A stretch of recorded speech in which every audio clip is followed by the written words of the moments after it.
mag-subscribe ka na. Hello, hello, hello, hello, universe. Hello mga buweks! Magandang gabi sa inyong lahat. Galaw-galaw para hindi mapaimbornaw. Hello sa ating mga subscribers dyan. Ganun din sa ating mga new subscribers. Welcome to Parade of Beauty! If you are here tonight, welcome to the new era of beauty. Beauty is a new. O, diba? Kamusta naman kayo mga buweks? Magandang gabi sa inyo. Isang maulan na gabi sa inyo na talaga naman dito sa Melbourne ay sobrang maulan. Basang-basya ang aking kafay. Nakakaloka, Charito. So, winter na winter dito, pero okay lang. Naka-singlet tayo ngayon. Kasi, syempre, ano naman dito sa ano namin, sa aming unit, warm o diwa kasi naka-heater kami. Para hindi kami matuyot, katulad ni Lupuita. Charito. Anyway, kamusta naman kayo? Ayan, na-miss ko kayo. Hindi tayo nagkita-kita ng mga ilang araw, Charito. Hello po sa mga nanonood dyan. Please don't forget to subscribe to my channel. Click your notification bell para mas updated kayo sa ating mga chika everyday night sa mundo ng pageantry. And please, like this video. Thank you so much sa mga nag-like. Sa mga hindi pa nagla-likes dyan, galaw-galaw kung ayaw. May stroke agad-agad. Charito lang. But anyway, mga buwets, eto, umpisahan na natin, no? So, eto ngang si MMD at Olivia. Ayan, no? Si Olivia Yoyce ng Miss Universe 2025 from Cote d'Ivoire. Ang Sierra, diba? So, maingay nga ang pangalan ng mga ito. Nalalaban sila ng MGI All-Stars 2nd Edition. At ito ay gaganapin sa December. Naku, nakakaloka ito. Talagang matinik na bardagulan ito, mga buwek. Siyempre, alam naman natin itong si MMD, diba? Siyempre, hindi lang maganda. Bumubula din ang bunganga. Pati itong si pati itong si Olivia Yates. No, hindi ko naman sabing Olivia Kido. Naku-confuse ako, bakit gano'n? Hindi naman sila magkamukha. But anyway, itong si Olivia Yates ay talaga namang napipisil din na lumaban ng MGI All-Stars.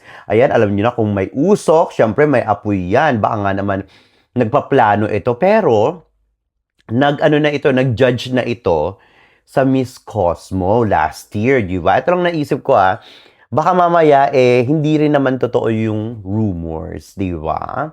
So kasi, syempre, nakuha na siya ng Miss Cosmo. Alam niyo naman si Bawang, diwa?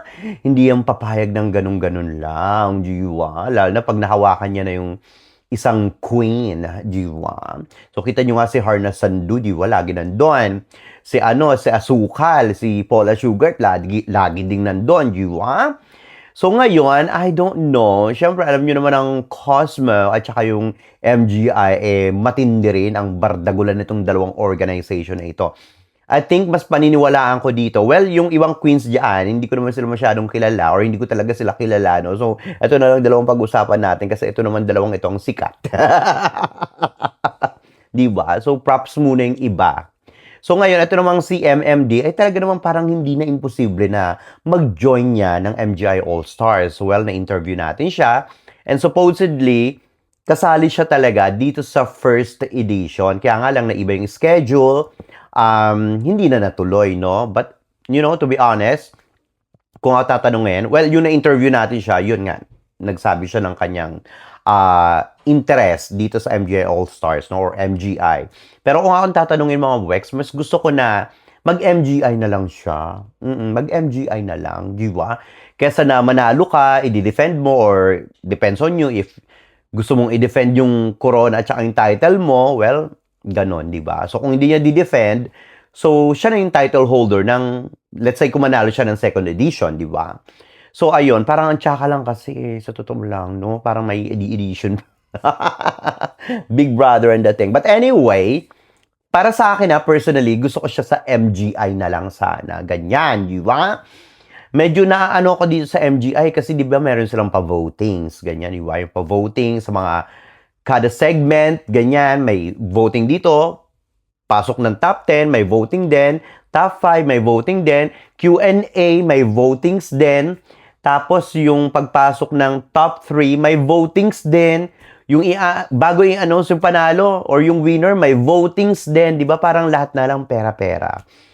Well, for me, and I know some of you, you love MGI, di ba? Kaya lang syempre, baka ang medyo kinakatakot ko dito, baka dahil nga sa nangyayari na ngayon na pera-pera, baka mamaya dyan bumagsak yung MGI, di ba?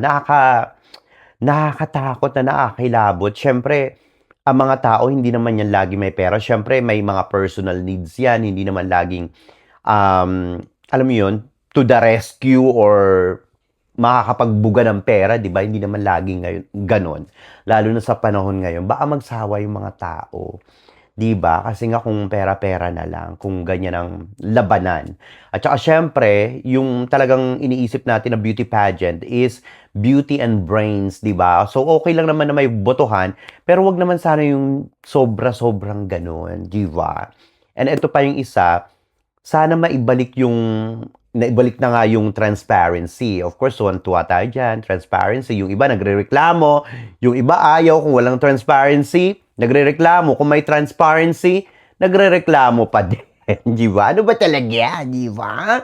So, but anyway, ako wala akong problema sa transparency, pero sana maibalik yung tunay na essence of beauty pageants, di ba? Yung ano lang, yung beauty and brains lang, yung katulad nung kay Pia Wurtzbach, di ba may votings nun. Pero yung votings nun, para lang yata sa pagpasok sa first cut and second cut, di ba? Ganun yung IMG dati. Sana maibalik yon. But anyway, kung sasali man itong dalawang ito, si Olivia at saka si MMD ay talaga namang puksaan kung puksaan itong mga buwets, di ba? But anyway, syempre ang Philippines ay hindi magpapatalo dyan si MMD pa ba, di ba? Ito naman, nakakaloka naman itong si Omar, di ba? At saka itong si Yamilex, di ba? Ito yung mga ano bang may itatawag natin dito sa mga ito? Mga reklamadora, ito na sila. Mga reyna ng reklamadora. Ito na, no? Si Yamilex daw, ayun nga, nagsalita na siya dyan. Nakikita nyo dyan sa screen ngayon na sinasabi niya na dahil nga binigyan siya ng mababang score ni Omar at hindi na siya na-penetrate, no? Well, sa top 10 ko nga, parang top 9 yata siya eh. Personally, yung yung hot picks ko. Kasi tulad ng sinabi ko sa inyo, sa napansin ko sa kanya sa MGI All-Stars, sa mga activities, parang hindi siya ganun ka-active tulad nung Miss Universe. Kahit nung na-interview natin siya nung arrival niya, di ba? Maganda pa rin siya, medyo nagkalaman-laman siya. Well, maganda siya talaga. Diyosa. Pero yung tipong, yung nakita natin sa Miss Universe, hindi ganun yung energy. Kaya nga sabi ko sa inyo, parang naninibago ako kay Yamilex. Diba? Sabi ko sa inyo, para siyang nag-fade. Ganyan. Kahit yung mga rampahan niya naman sa mga major competitions ng MGI, di ba? Yung first and second preliminary until finals, parang, I don't know, nakukulangan ako sa kanya. So, siguro, ganun din naramdaman ni Omar, kaya hindi rin siya nabigyan ng mataas na scores, di ba? So, mas naibigay ni Omar doon sa mga mas deserving.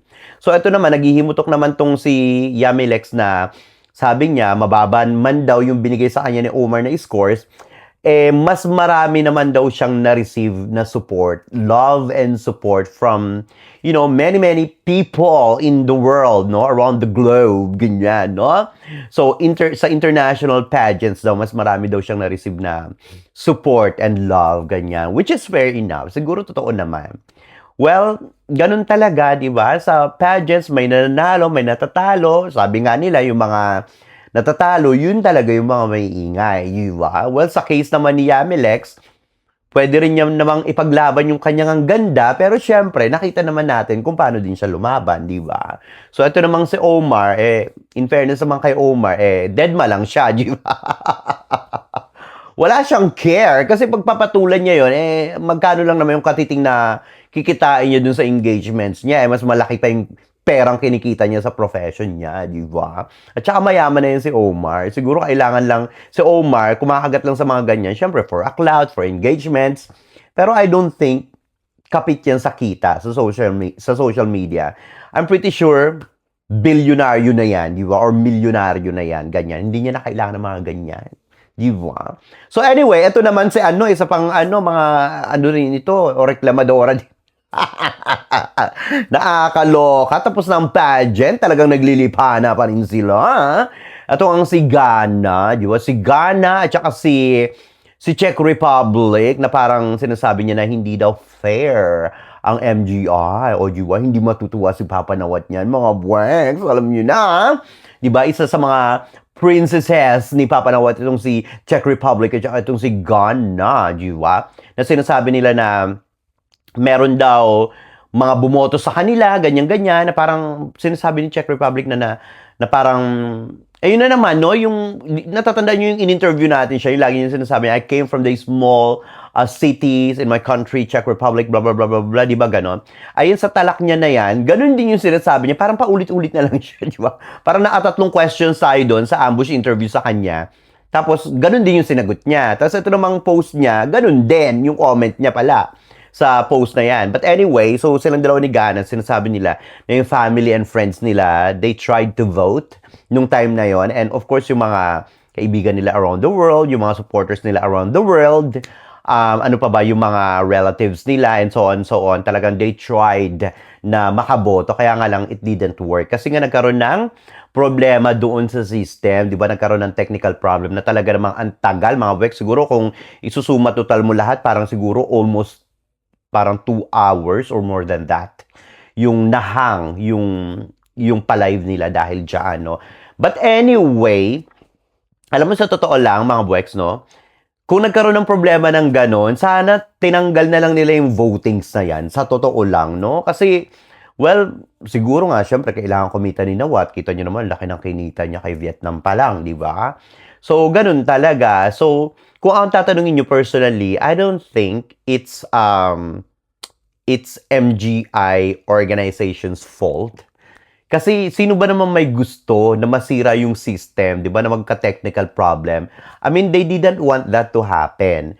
So ngayon, if their family, friends, and supporters ay, they tried their best na makavote, pero ganun nga, at hindi pumasok, wala na tayong magagawa doon. Pero ang naisip ko nga, kasi nga nagkaroon ng technical problem, di ba? Pero ang naisip ko dyan, siguro, yun nga, dahil ang daming buhos na mga bumoboto, and aside from that, I don't know baka mamaya yung time difference din. Baka mamaya bumoboto sila na, I mean, sa Thailand, close na yung botohan, pero sa kanila, siguro tingin nila dahil sa time difference, boto pa rin sila ng boto, close na nga yung botohan, di ba? So, until ano lang yan, di ba? Until 7 p.m. yung para dun sa first cut ng top 18. So, siguro, boto pa rin sila ng boto at hindi na pumapasok. Ganyan. So, ganun. But I don't know. Hindi natin alam kung ano talaga yung nangyari. So, I mean, yung totoong nangyari. Pero, one thing is for sure, yung nagkaroon ng technical problem yung kanilang system, di ba? At wag nating isisi yun sa organization kasi hindi rin naman nila ginusto yon. So, kung may mga napasok man ng mga votes, ano ba yan? Kung may mga nakapasok man ng mga votes, well, yun talaga ang sinuwerte. Ibig sabihin, yung nakuha nila, kung ano man yung inabot nila sa competition, whether nakapasok sila ng second cut, third cut, final cut, first runner-up, second runner-up, and title, well, that means to say, it meant to be, to happen for them, di ba? So, ganun lang yun. Well, swerte pa nga si Ghana kasi nag-second runner-up siya. Ito naman si Czech Republic, hindi rin naman ganun yung performance niya nung finals, hindi rin naman ganun kapasabog yung sinagot niya sa top 5 Q&A, di ba? So, ayun, okay lang yan. At least nakapasok siya ng top 5. So ngayon, ganyan yung mga buga niya. Siyempre, hindi natutuwa dyan si Papa Nawat. Alam niyo yan. Siyempre, totoo yung social media. At saka dito kay Ghana, pati dito kay Yamilex naman ang problema niya. Itong si Omar. Diba? But anyway, good luck sa kanila. Well, sabi nga ni Catriona Gray, you are never denied, only redirected. You'll never know, maybe Miss Ghana can join, will join, no? Miss Universe, diba? Next year, diba? Malay mo, o kaya itong si Czech Republic din. Because they are both beautiful. At saka itong si Yamilex, feeling ko bet na bet talaga siya ni Mama Teresa, baka mag-join yan sa India. O diba? Kasi gusto niya daw makita ulit si Yamilex. O alam nyo na, mga wax, diba? So ito naman, nakakaloka naman itong si Gazzini. Ang sabi nga ni Gazzini sa kanyang post, ang sabi niya is, kung magjo-join ka daw ng MGI All-Stars, kailangan talaga may bala ka. Prepared ka, na may pera ka, di ba? Bilang isang kandidata, siguro kasama na dyan yung fanbase mo. Kasi nga, unang-una, I think, parang doon naman sa sinabi niya, parang, siguro parang generalize niya, hindi naman yung sa pagboto lang, no? I think siguro kailangan yung sa evening gown, or evening gowns na mga gagamitin niya, or kasi mahal yan, hindi biro mag-pageant, alam niyo yan, di ba? So, ilang milyon ang ginagamit yan, not unless kung meron kang sponsors ng mga designers. Pero kung wala, syempre, magpapagawa ka. So, magkano ba yung, kung hindi ako nagkakamali, 500,000 and up yung magpagpapagawa ng, anong tawag dito, ng magandang evening gown, ganyan. So, yung iba nga, umaabot pa ng milyon, di ba? So, ayan, syempre yung mga OOTDs mo, yung team mo, and everything, ganyan. Kasi nakausap ko yung videographer ni Gazini Ganados, na, well, it happened to be like, siya rin yung videographer ko sa Miss World Philippines at saka ni Emma Tiglao ng MGI last year. So, yun palang 8,000 na yun. 8,000 per reel. Ayan mga Wex, no? Yung mga video yung ginagawa niya. So, gaano katagal siya doon, si Ralph, yung videographer, sa Thailand for Gazini, 2 weeks, diba? How much more kay Emma? Almost a month, diba? So, sabi sa akin ni Ralph, si Gazini daw talaga yung gumastos lahat, pati yung sa buong, team niya, ganyan, no? Pati yung sa videographer niya, siya nagbayad, lahat-lahat. As in, gastos niya lahat, mga buweks. So, kailangan ready ka talaga, pati yung votings, diba? Siyempre, yung votings naman, pwede naman siguro yung iba, dun sa kandidata, pwede yung, or mas marami, dun sa mga Pilipino na sumusuporta sa ating kandidata na lumalaban sa international pageant, lalo na sa MGI All-Stars, di ba? So, kailangan talagang ready ka. Hindi lang yung body mo, hindi lang yung spiritually, hindi lang emotionally, pati yung bulsa mo, mga buweks. Kasi kung wala kang maibubuga, talagang maliligwak ka. Not unless kung super popular ka talaga at supported ka ng buong Pilipinas sa laban na ito, di ba? So, ayun, may sense naman yung sinabi ni Gazini. And then, of course, ang ating pinakapaboritong si Lupita Jones ay talaga naman, hindi na napigilan kundi i-drop ang kanyang franchise sa Miss Charm. Nakakaloka naman yung dahilan niya na sinasabi niya na, syempre, nag-aalala nga siya dahil siya yung National Director ng Miss Charm, Mexico, na baka pag nagpadala siya ng kandidata doon, since siya yung may hawak ng franchise, bardagulin yung kanyang kandidata doon. Dahil alam nila na si Lupita Jones ang may hawak ng Mexico sa Miss Charm, di ba? Siguro na-alarma na rin siya talaga, which is, it makes sense naman, di ba? Dahil nga kung magpapadala siya ng kandidata doon at alam na siya yung national director, syempre meron niyang anong tawag dito, meron niyang chain reaction, di ba? Alam niyo naman ang mga vichin. Di ba? Iba yung magalit. Di ba? Yung galit nga nila kay Papa Nawat, nandun pa rin. Di ba? Nung parang, natatandaan nyo yung 2022 ba yun? Yung saan ba yung, na yun, Miss Grand na yun? Basta yung napaimburnal yung yung Vietnam. Sa ano rin yata yan sa Bogor, Indonesia, kabatch yata yan ni Roberto Tamundong. Di ba yung sinabing maigsi daw yung legs, tapos mahabang katawan. Parang ang tingin ng mga Vietnamese na binody shame daw ni Papua. Itong kandidata nila, ayan, hindi nila nakakalimutan yan, di ba? Talagang dinurog nila si Papa Nawat nung time na yun. At saka isa pa, di ba umabot na ng almost 7 million yung following ni Papa Nawat sa Instagram, tapos bumagsak siya ng 5,000 or 5 million, di ba? Kasi parang milyon-milyon yung nag-follow kay Papa Nawat sa Instagram ng MGI nung time na yon, di ba? Biglang bumagsak ng bongga. Kasi nga dahil yung suporta ng mga Vietnamese nung nilaglag ni Papa Nawat sa top 10 yung kandidata nila talagang galit na galit sila. So ganyan magtanim ng sama ng loob ang mga vichin, kaya talaga na-alarma itong si Lupita Jones. Nakakaloka itong si Lupita. Hanggang ngayon, sarado ang kanyang charito. Sarado ang kanyang comment section sa Instagram kasi nga, syempre, syokot ever ang lola niyong kulibot. Anyway, mga boys, ano masasabi niyo dito sa mga chika ngayong gabing ito?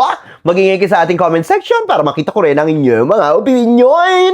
Hanggang sa susunod natin mga chika-chikahain. Bye for now, mga boys, and I Love you all. Bye. See ya!